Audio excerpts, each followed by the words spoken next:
Jadi habis Keluarga Cemara, Angga ngajak ngomong gue duduk, Chris, lo mau jadi apa? Dan gue pengen banget, jujur gue mau pertanyakan. Dan masih pertanyaannya sama, karena kalau gue di film gue udah gak nanya gimana sih cara orang film bisa hidup gitu. Oke, ini lu masih mempertanyakan nih. Di musikal gue masih. I see. How do you survive on the daily basis? I see. Total ada berapa case, Kak? Kita musikal Keluarga Cemara tuh 33 cast.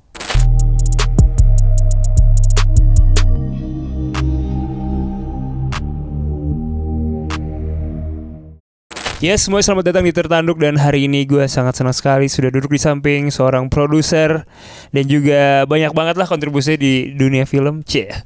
Ini dia, the one and only Christian Immanuel. Yeay. Halo. Wah, tuh kangen ya. Makasih loh. Mas gimana? Sehat? Sehat. Thank you ya. Udah nyempetin hadir lo nih. Iya, gue gak pernah ke podcast promo Media Visit, gue gak pernah, jujur gak pernah ikut. Ini pertama nih. Pertama kayak karena gue yang lu approve ya. Karena yang nawarin banyak kan. Iya, tapi gue selalu bilang ke tim itu selalu kayak udah director aja, udah cast aja, karena I know mereka lebih menjual daripada gue gitu.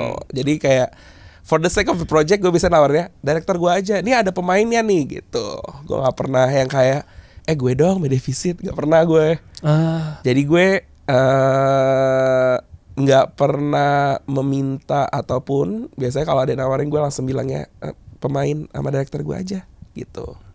Kenapa seperti itu kan? Tapi kan ada produser-produser lain yang juga sering cukup tampil ya. Ya beda-beda. Iya. Gue tahu banget mereka juga kebutuhannya pasti untuk mempromosikan project mereka. Bukannya gue nggak mau promosiin project gue, memang gue nggak orang depan layar aja sih, kayak nggak nyaman gitu. Jadi pusat perhatian orang itu gue nggak nyaman. Satu itu, kedua gue takut salah ngomong. Public speaking gue jelek banget, gue sampai diomelin gitu kayak gitu. Gue kayak ya better not kalau gue gitu. Kalau memang terpaksa dan oke lah gitu. Oke lah ya. Nah, tapi sampai akhirnya lu bisa di karir seorang produser tuh kayak gimana journey-nya? Lu pertama kali film apa yang bikin lu awaken tuh kayak? Sebenarnya kalau gue ngejar mimpi di film tuh dari SMA. Oke, itu gimana, Kak?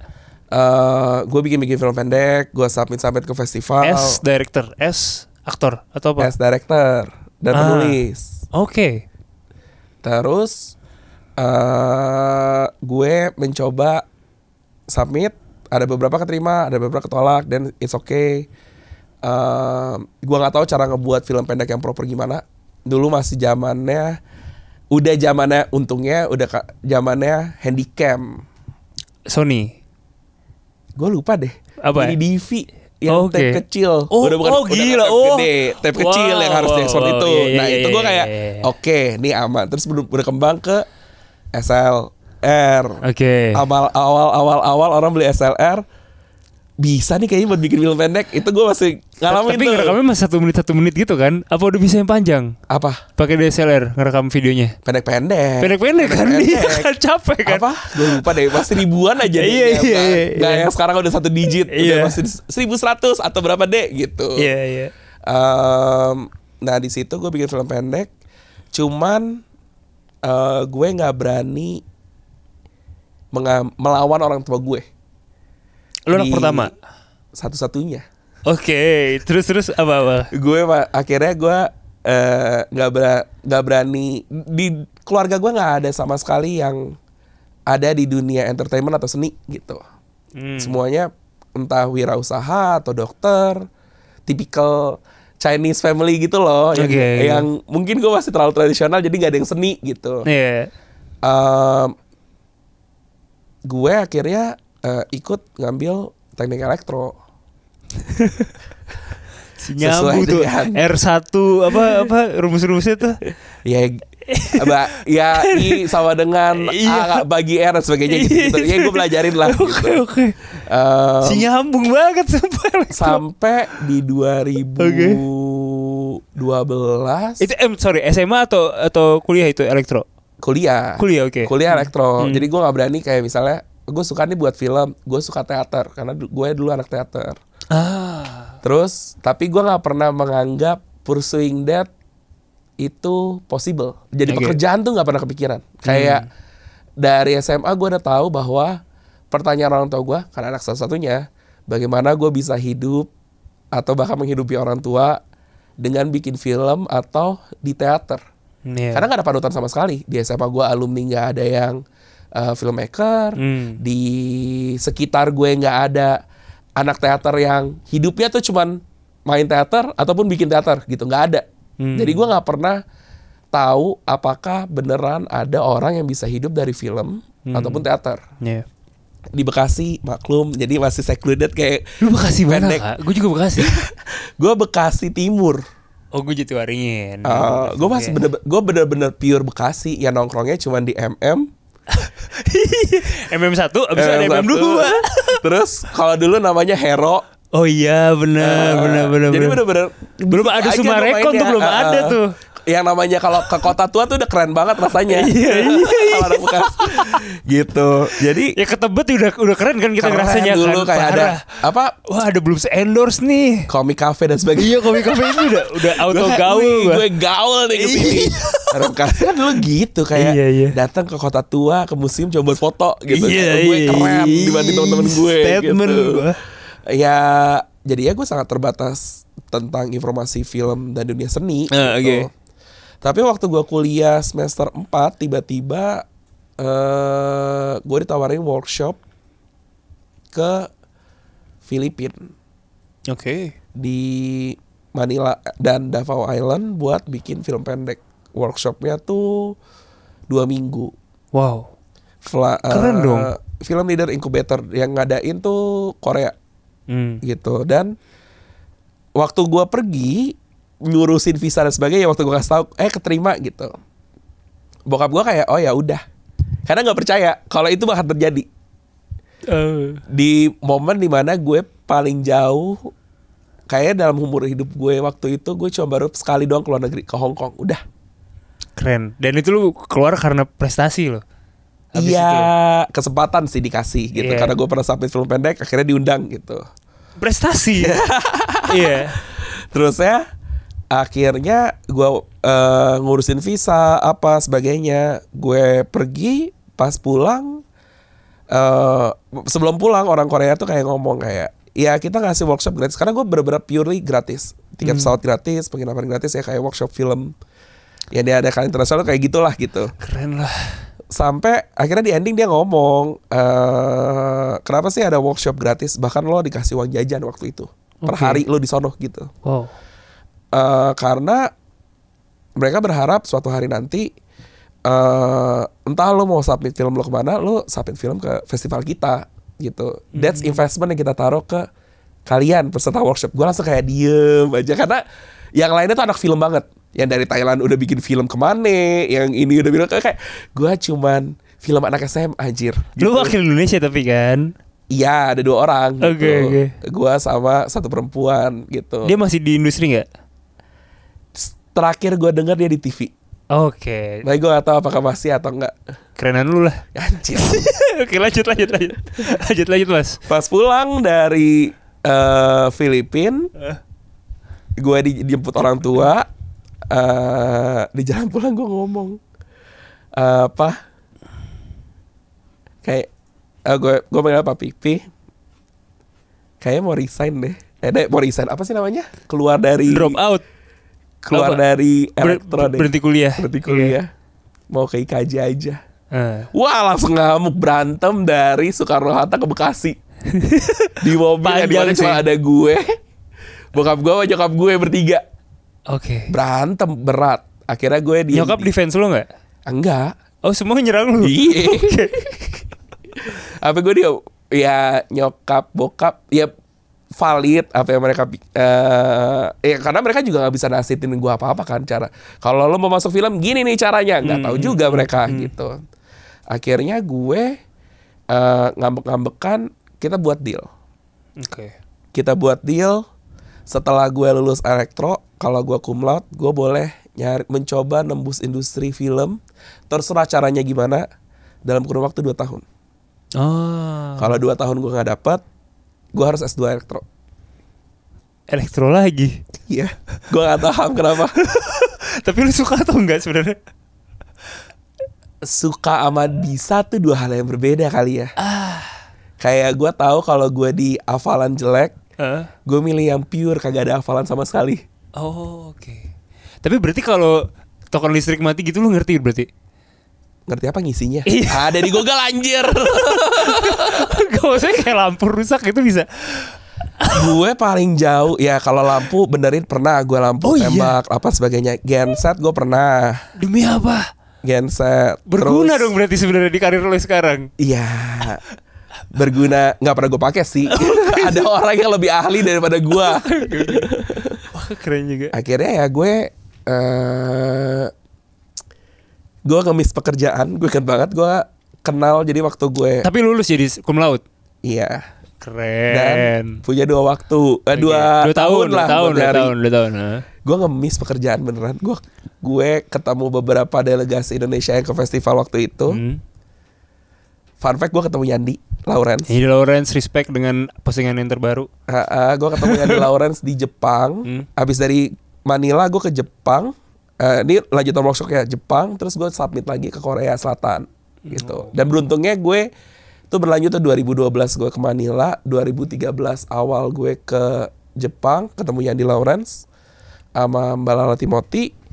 Terus 2013 gue ketemu 2014 gue ke Korea Selatan ketemu sama Shirley. Oke. Dan Nicholas Yudivar, satu lagi Mas Adi gitu, 3 orang. Jadi gue selalu mencari delegasi Indonesia kalau gue ke festival. Gue lulus 2011. Gue ya dia lulus belum wisuda itu di 2015. Iya. 2015 gue menggunakan kartu nama orang-orang ini, gue chat, halo, saya Christian yang pernah ketemu di sini, boleh gak ya minta pekerjaan? Gak dibayar gak apa-apa deh, gue yang penting ikut dan pengen belajar produksi film yang proper tuh kayak gimana. Gue bener-bener gitu, gue ngemis pekerjaan. Keren. Dan yang ngerespon langsung itu Shirley. Jadi Shirley ada project film pendek di dulu namanya masih Babi Buta, sekarang jadi Palari.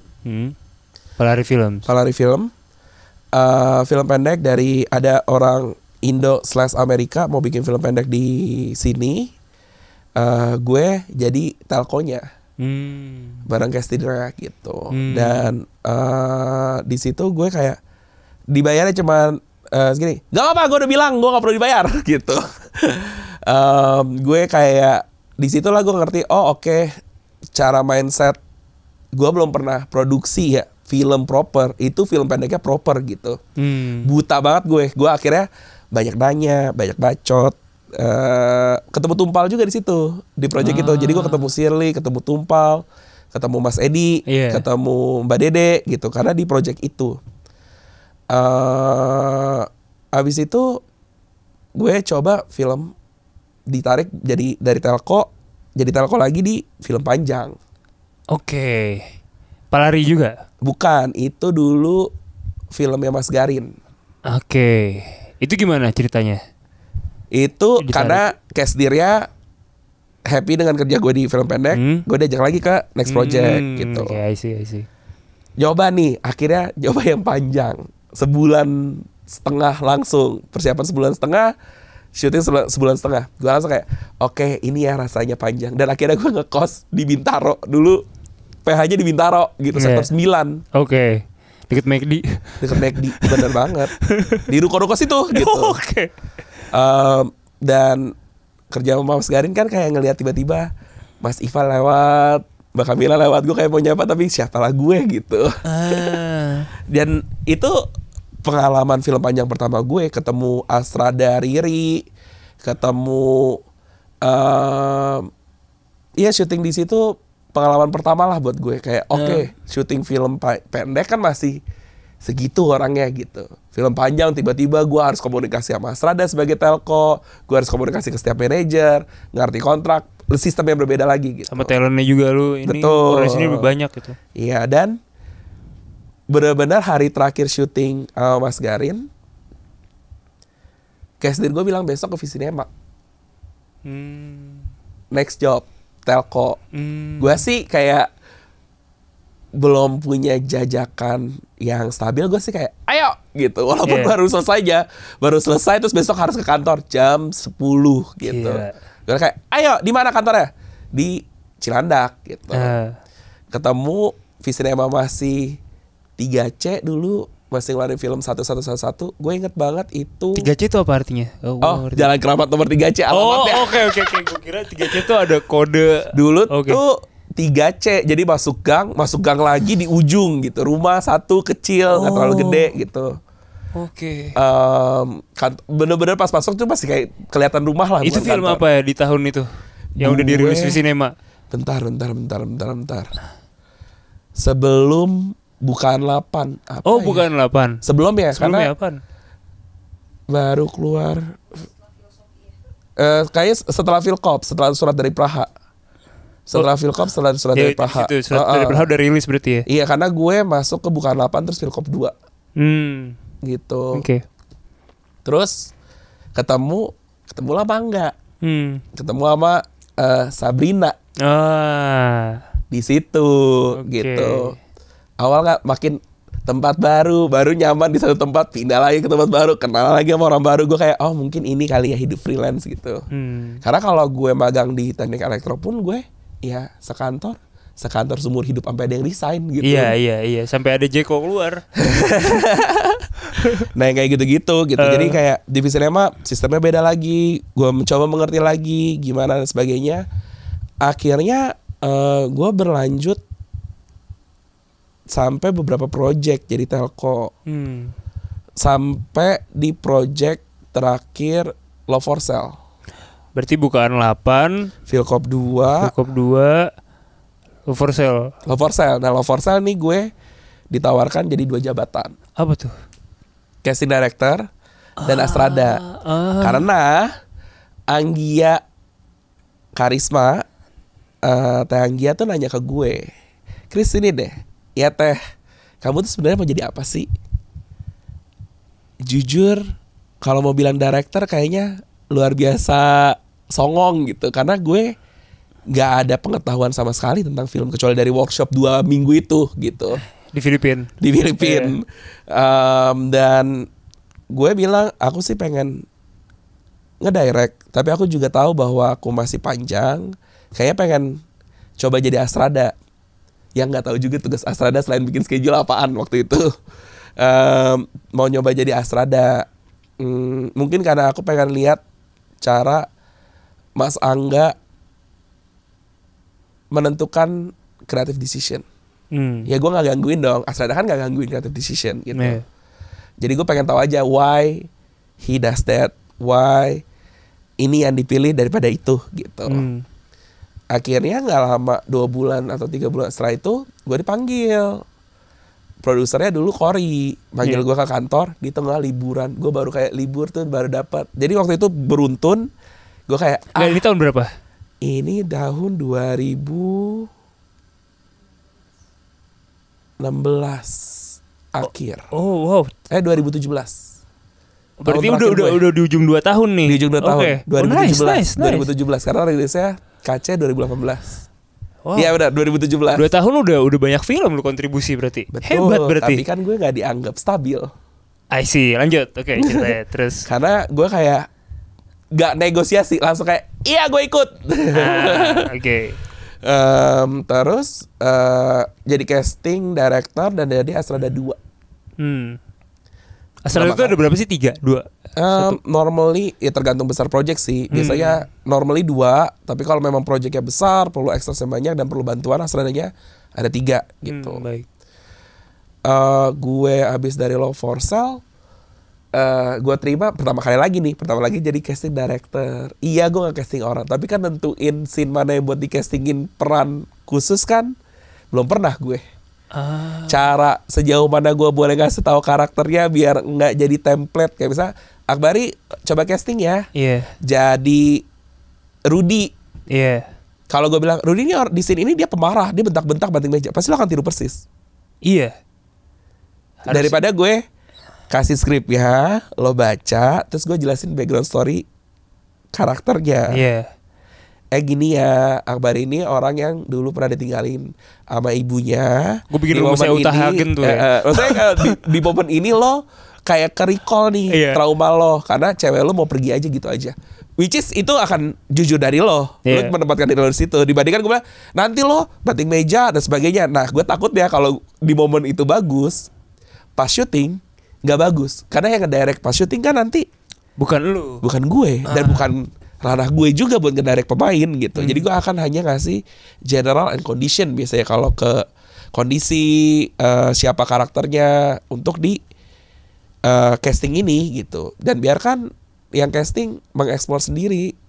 Oh, tapi ini menarik nih Kak. Lu sebagai casting director, lu menentukan si pemain itu keterima atau enggak dari mana? Aduh gue takut salah lagi anjing. Nanti gue ngomong Jangan terus gue diprotes sama semua casting director Indonesia karena lo otodidak. Kalau gue Versinya lu. Disclaimer aja versinya lu. sotoy-sotoyan, saya bukan casting director profesional. Kalau gue Profesional kan udah ada lu sebagai casting. kalau gue percaya dari attitude orang itu datang ke tempat casting, dia benar-benar mengerti skripnya atau terima jadi disuruh ngapain aja. Orangnya ngulik mengerti baca skrip atau enggak itu dari potongan skrip. Biasanya dia perlu pancingan atau background lebih atau enggak gitu. Biasanya gue enjoy dengan talent yang bertanya lebih. Apalagi untuk nge-casting pemeran utama yang kita cuma mau nyoba satu scene, pasti mestinya dia bertanya panjang, gue jadi apa, cerita filmnya tentang apa, karakternya gimana, background story-nya apa. Biasanya ada talent yang kayak gitu. Dimana pada saat kita take dia, majority gue ngeliat orangnya langsung, bukan rekamannya cuma buat gue kasih present ke director, hey ini rekamannya gitu. Apa ya bahasanya ya, matanya nyala gak sih atau matanya acting gitu. Kalau gue hal pertama yang gue lihat tuh pasti mata. Karena mata orang lagi mendalami peran sama matanya lagi nyari-nyari dan baca skrip aja tuh kelihatan. Iya bener. Gitu. Yang ngafalin gitu kelihatan gitu ya. Iya, jadi kayak ada beberapa kasus yang gue temuin ya. Oke, dia gugup, gue coba tenangin dulu. Karena kan tujuan audisi bukan untuk ya udah nyoba nggak bisa sono keluar, enggak, tapi gue mencoba membring out potensi orang ini. Jangan sampai gue salah casting. Dan gue melakukan proses casting yang salah gitu. Malah dengan misalnya ya dibaca aja skripnya, nanti kita take yang ini ya. Terus gue kayak kalau ditanya karakter backgroundnya gimana, ya cuman gitu aja, anak kecil di sini lagi marah, akhirnya gini. Mungkin talentnya punya kemampuannya gitu, punya skillnya dan mungkin cocok gitu. Tapi karena gue ngomongnya kayak gitu, gue nggak bring out the best performance dari orang tersebut. Dan gue yang salah. Lu sampai seconcern itu loh. Iya. Karena itu yang gue lakuin juga di setiap audisi gue membuat, karena audisi itu bukannya gue adalah superior dibandingkan yang datang, bukan lo yang lagi ngelamar kerja ke gue. Iya dong. Ini keren, nggak banyak mindset yang punya kayak gini. Maksudnya kalau audisi gue anggap gue pengen lihat performa terbaik lo. Semoga berjodoh gitu, bukannya lo datang, oh ini orang siapa sih, udah kita audisi aja gitu. Enggak, tapi udah datang, udah luangin waktu, dan gue mau lihat performa terbaiknya. Semoga cocok, semoga it's enough gitu. Oke. Jadi ya di Love for Sale gue belajar tentang casting directing. Pertama kali bikin budget talent juga. Pertama kali buat budget talent juga, dan gue akhirnya menemukan talent pertama yang gue hire, Della Dartian. Itu lo nemuin. Iya. Wah, itu keren banget. Itu kocak banget kalau diceritain. Itu kocak banget karena gue udah mencari, udah ada option 1, 2 ya kan. Terus dia masih My Trip Adventure. Gue nelpon salah satu manajer yang dulu yang namanya Boy, dia manajernya Rio. Terus gue lagi butuh pemeran utama perempuan nih. Dan I think sebelum gue ke produser atau ke director, siapapun boleh. Ngerti kan, gue gak harus followersnya segini, siapapun boleh. Gue cuma perlu yang actingnya bagus untuk meyakinkan. Karena pas baca skripnya, ini cerita tentang 2 orang kesepian nih gitu. Akhirnya Della datang 2 hari sebelum pergi ke My Trip Adventure, pergi kemana lagi gitu. Di casting, soto-sotoyan gue ngasih 2. Rekam pertama adalah skrip, dia baca, acting sesuai skripnya. Yang kedua, gue minta sosokan monolog kalau waktu itu si Chad ditinggalin by pesan video oleh Arini. Apa yang mau diomongin, Della silahkan gitu. Dan itu gue kehook di situ, di monolognya Della. Langsung gue kayak, Cup, masa nggak ini ketemu nih, Cory ketemu nih. Gue yakin Della, boleh nggak kita audisi lagi sekali lagi bareng director. Biar director nih sekarang yang handle, biar mengecek apakah benar dan tidak apa yang gue sampaikan. Intuisi lo, ya. Betul. Dan di situ gue cuma punya waktu gue tanya, gue baru tahu, aku lusa udah berangkat. Mau nggak mau gue dari Della datang audis casting, besok gue panggil lagi, datang lagi jam 3-an atau jam 4-an gitu, dia datang lagi untuk casting lagi bareng director. Dan akhirnya dia keterima gitu. Nice. Kalau gak usah diceritain karena gue salah chat. Gue nyebutnya, halo mas, nama pemain lain ke Gading Martin. Jadi lu salah chat itu. Gue salah chat. Tapi itu best performance-nya Gading di film itu. Tapi enggak, gue memang mau ngundang Gading. Tapi di otak gue, karena gue ngundang banyak, gue salah nama. Oh my god. Kirim ya ke Gading langsung.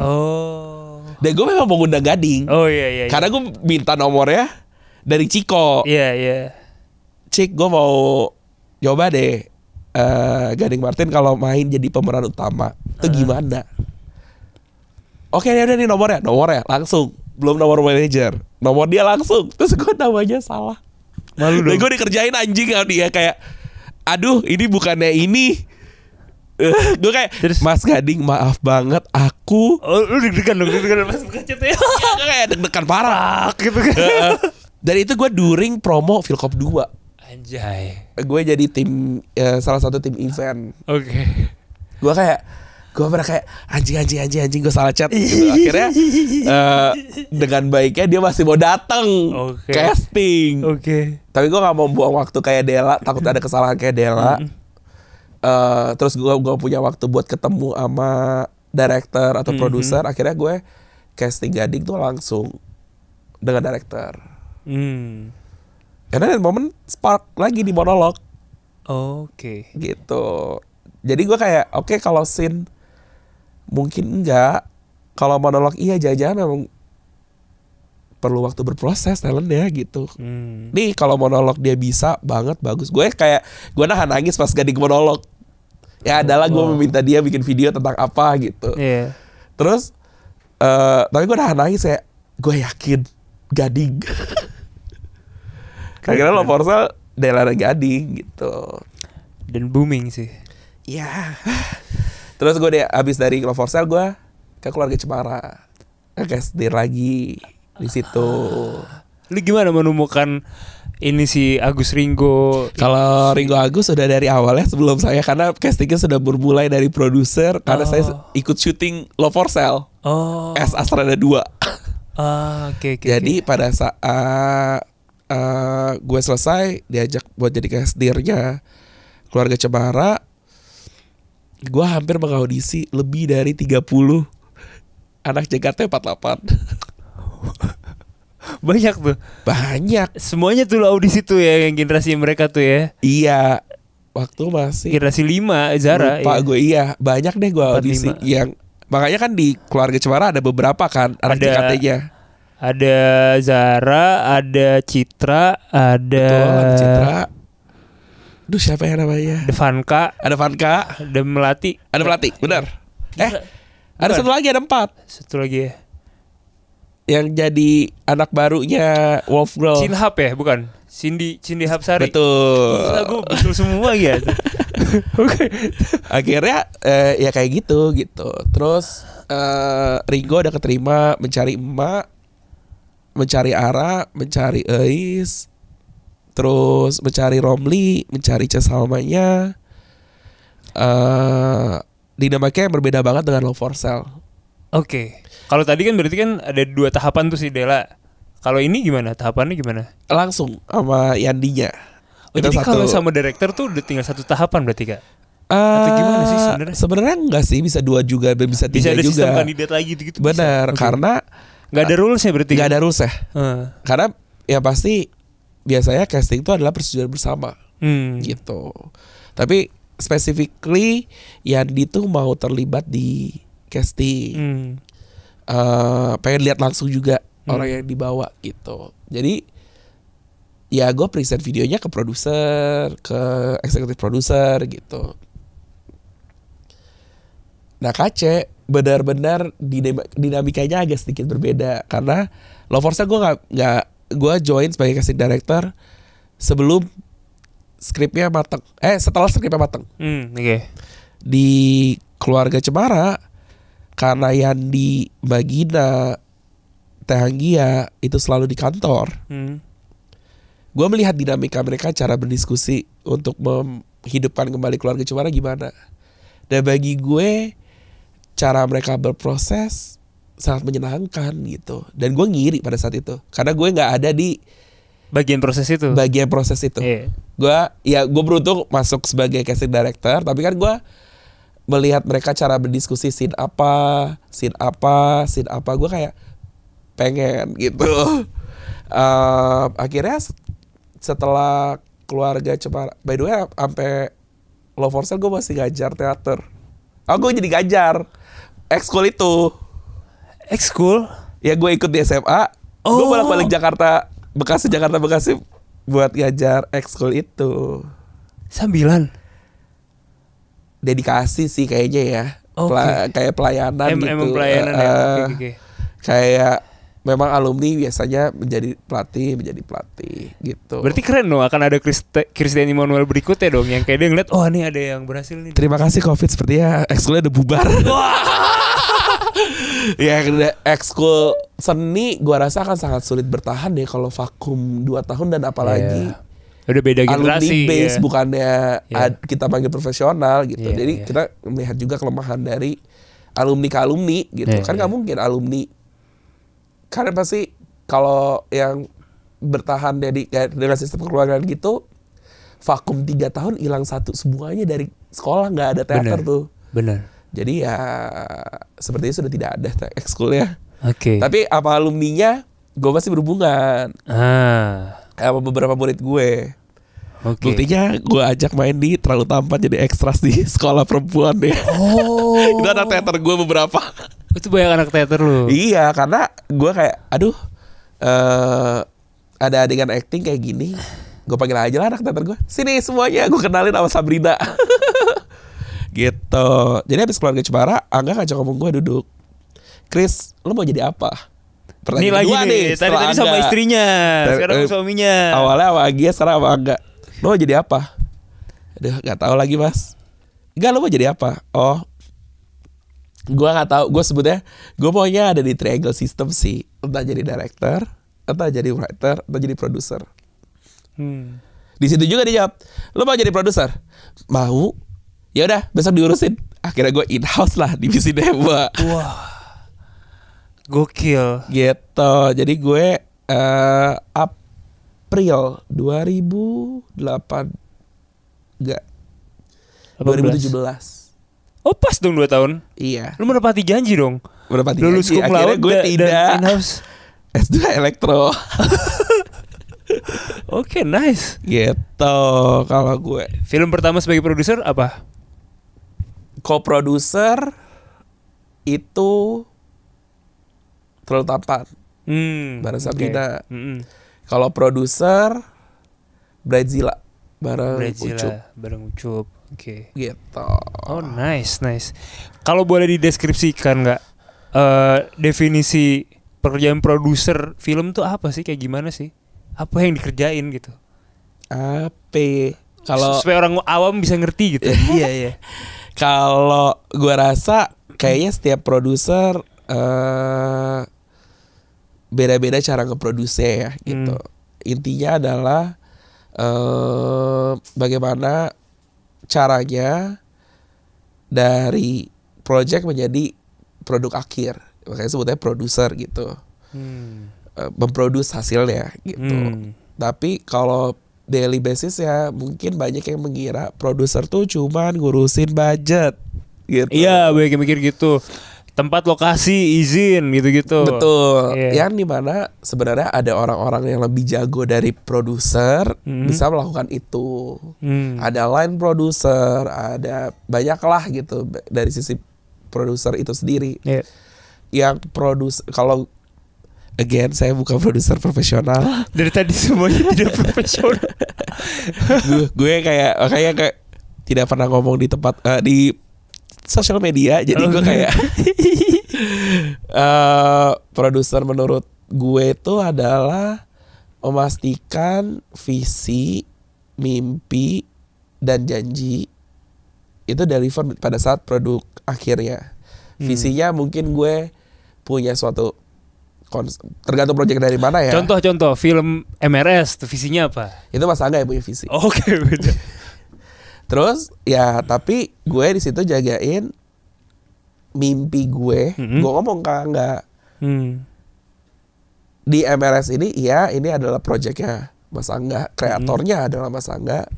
Gue ngomong, oke, gue punya mimpi juga sih Mas. Gimana caranya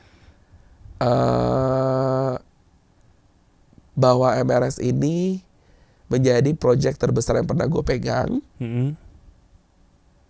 Dan we make something different lah dari semua film yang ada gitu.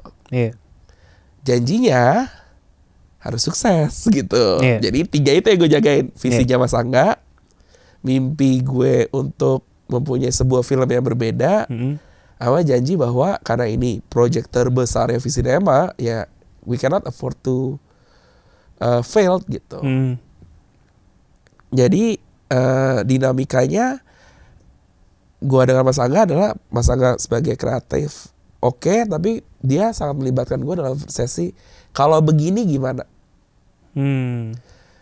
pemainnya siapa gitu, shot ini kurang atau aman, editingnya kayak gini mana. Gue senang dengan Mas Angga karena itu pertama kali, itu kedua kalinya karena pertama gue main jodi. Mas Angga dengan produser ya notabene baru atau amatir, tapi kalau udah dikasih titel produser ya you have the same power with him gitu. Lu boleh bersuara kalau lo nggak suka kenapa, kalau menurut lo ini nggak works kenapa lo minta shot tambah untuk di sini, lo boleh komentarin editing, berdebat kreatif tuh Angga sangat tidak overpowering untuk produser baru, even sekalipun. Gitu. Bukan yang kayak gue maunya gini, produsernya jadi kayak iya Mas siap kita buatin gitu. Enggak gitu. Semua projectnya Angga dengan produser Visinema tuh with discussion and with approval. Keren ya. Jadi Angga tidak bisa suka hati juga gitu. Hak veto gitu enggak ya? Gak ada. Walaupun dia CEO, walaupun dia director, pada saat dia director, ya director gitu. Bukannya dia boleh gunain hak CEO sebagai director gitu. Itu sih. Itu yang menarik ya. Yang membedakan produser film sama produser musikal. Ini kan sekarang lo lagi ngedirect nih. Produser musikal Keluarga Cemara. Bedanya ya hampir mirip sih apa yang gue lakukan, bahwa gue memastikan visi, mimpi, janjinya Terdeliver. 3 itu. Bentuk konkretnya tuh kayak gimana? Contoh. Di musikal. Iya, musikal. Visinya kita pingin membuat pertunjukan panggung yang bisa diterima bahkan sama ya kita pengen membuat pertunjukan panggung yang proper karena udah lama banget gak ada yang proper. Maksudnya bukan proper ya, maksudnya kayak kita pengen membuat pertunjukan panggung yang up the level. Gitu. Dulu kita ngelihat Mbak Mira bikin musikal Laskar Pelangi. Terus Bang Joko bikin Onro. Oh iya bener. Terus ada Ali Topan, ada Gita Cinta gitu. Gue mengagumi gitu karena lo ngebuat sesuatu yang nggak bisa di ulang lagi, retake dan edit gitu. Dan itu yang ngebuat gue kayak gue pengen deh ngebuat musikal yang setelah pandemi apalagi nggak ada yang pernah long run lagi kan, yang panjang gitu. Pengen kemarin ini Andovi Jovial. Oh iya, tapi kan dia juga cuma weekend. Oh iya. Enggak panjang durasi. Gue bener-bener pengen ngebuat sesuatu yang besar dan panjang. Itu visinya sih, ngebuat sesuatu yang berbeda lah daripada musikal-musikal sebelumnya. Semoga berbeda. Semoga up level dan bukan berbeda sih. Up the level. Visinya itu. Misinya mimpinya ini yang dari gue pernah ikut beberapa komunitas musikal di Jakarta. Dan gue berkenalan dengan pelaku-pelaku musikal, teater, performers, apapun. Dan gue pengen banget, jujur gue mau pertanyakan. Dan masih pertanyaannya sama, karena kalau gue di film, gue udah gak nanya gimana sih cara orang film bisa hidup gitu. Oke, ini lu masih mempertanyakan nih. Di musikal gue masih. I see. How do you survive on the daily basis? I see. Monthly gitu. Itu getir sih perasaan sih. Iya, dan gue punya mimpi gimana caranya ekosistem di musikal tuh, nggak musikal sih, pertunjukan panggung itu bisa seperti di film. Aktor teater sejahteranya sama kayak aktor film. Iya, bukan strata sih, tapi minimal gue gak jauh kayak tiba-tiba aktor teater bisa punya mercy, nggak gitu juga. Gue punya humble dream dulu deh kalau gue. You can do what you love dulu deh, gitu. Karena lu suka di teater, kenapa nggak ada lapangan kerja untuk orang pelaku seni teater gitu.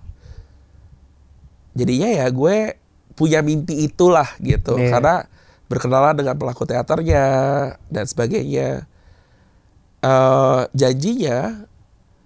Janji gue ke Mas Angga adalah bagaimana caranya yang nonton musikal itu adalah orang-orang yang tidak pernah nonton musikal. Oh wow, menarik. Berarti memang targetnya memang Gen Z, Gen Alpha mungkin gitu atau mungkin dia gen milenial belum pernah ke teater gitu. Iya, gue kayak lu satu kantor ini lu tanya deh, pernah masuk teater gak? Iya benar. Gitu. Ya mungkin ada yang jawab pernah nonton stand up. Tapi mungkin teater JKT gitu. Mungkin teater JKT bukan gitu. Itu yang dimaksud itu ya. Tapi ya masuk akal. Which is still good gitu. Kalau dia pernah nonton teater JKT, artinya dia pernah melihat show di panggung. Iya. Dan pertanyaannya simple, kalau kita ini bukan masalah generasi, ini masalah dari satu apakah kalian pernah menikmati pertunjukan panggung gitu. Jadi itu yang pengen gue kasih experience ya. Yuk yang gak pernah menonton teater sama sekali, karena mungkin taunya kayak ya gue pernah nonton teater di RCTI ya, sebut stasiun TV gue. Gak apa tinggal gue pernah nonton di TV gitu. Ada kan, memang ada gitu. Dan bahkan operate aja ada di TV di waktu zaman itu direkam live terus saya ya gitu. Tapi lo nggak pernah merasakan pertunjukan panggung gitu. It's the same. Kenapa lo nonton harus ke konser? Kenapa lo nggak dengerin di Spotify aja bareng temen-temen rame-rame? 100 orang pecinta Taylor Swift dengerin bareng yuk, gak usah ke konsernya. Why gitu? Karena kan that kind of energinya, bertransfer energi antara yang di panggung sama apa yang nonton, itu nggak bakal bisa didapat di layar gitu. Lalu kenapa IP Keluarga Cemara yang diambil? Karena gue sangat cinta dengan film Keluarga Cemara 1. I see. Karena film Keluarga Cemara 1 itu salah satu film yang masih gue rekomendasiin. Tapi memang nangis banget sih gue nonton itu juga. Gue percaya dengan melihat Yandi, Bagina, Tehagia waktu bikin film pertamanya, mereka benar-benar naruh hatinya di situ gitu. Jadi gue tahu bahwa Keluarga Cemara ini something yang special. Oh nice. Gitu. Apakah akan ada IP Visinema lainnya yang akan dibawa ke musikal juga mungkin di tahun 2025? Kalau kita sold out ya boleh kita pertimbangkan. Jadi tolong. Ini dia. Boleh info tiketnya dong. Jadi musikal Keluarga Cemara akan. Gue ngomong dari awal ya. Dari Early Bird ya. Boleh. Oke. Musikal Keluarga Cemara akan mulai jual tiket dari tanggal 1 Juni. Dan itu kita akan mulai dengan early bird dulu dari tanggal 1 sampai tanggal 6 Juni. Lalu kita akan normal sell tiket price-nya di tanggal 7. Normal sell-nya itu berapa harganya? Normal ya. Kita mulai Kisarannya Oke, gue ngomong aja. Balik lagi ke janji. Kita kan nyoba memberikan gue pengennya adalah yang datang ke teater musikal Keluarga Cemara adalah orang yang belum pernah nonton pertunjukan panggung sama sekali dalam hidup ya. Gue pengen mereka give me a chance to entertain you gitu. Jadi hampir 50% tiketnya tuh harganya under 500.000. Wow. Tempatnya di Ciputra loh. Karena ya kalau gue bilang please kasih gue kesempatan, pertanyaan kedua emang harganya berapa?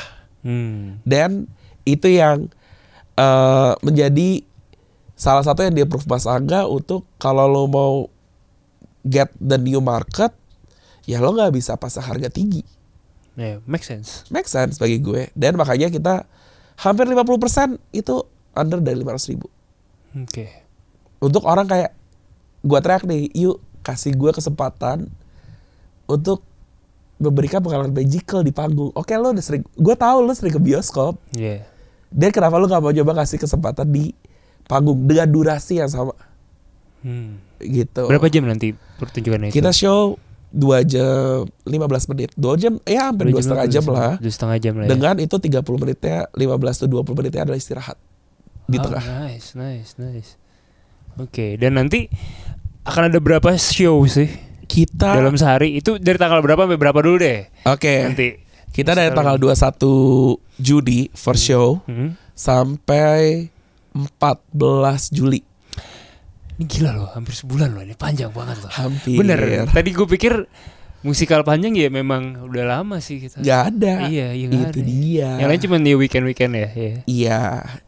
Coba ada di weekend ataupun ya gue coba ya Mas Angga benar-benar bilang why has to be weekend kalau ada orang yang menonton dia weekday? Itu tiap hari, dari tanggal 21 Juni sampai 14 itu tiap hari ada? Ada satu hari yang enggak, kecuali hari Senin. Karena itu adalah rest day, dark day-nya kita untuk istirahat. Karena Selasa sampai Minggu kita full. Wow. Selasa sampai Jumat kita show malam doang. Jam 7:30. Kalau Sabtu Minggu kita 2 kali show. Ada show siang jam 2 sama jam 7:30. Total ada berapa cast, Kak? Kita musikal Keluarga Cemara tuh 33 cast. Dan mungkin hampir semuanya tuh bukan, nggak ada nih kayak oke, ini ensemble dancer. Lo nggak nyanyi, nari aja. Oke, nih ensemble nyanyi, lo gak nari cuma nyanyi aja gitu. Tapi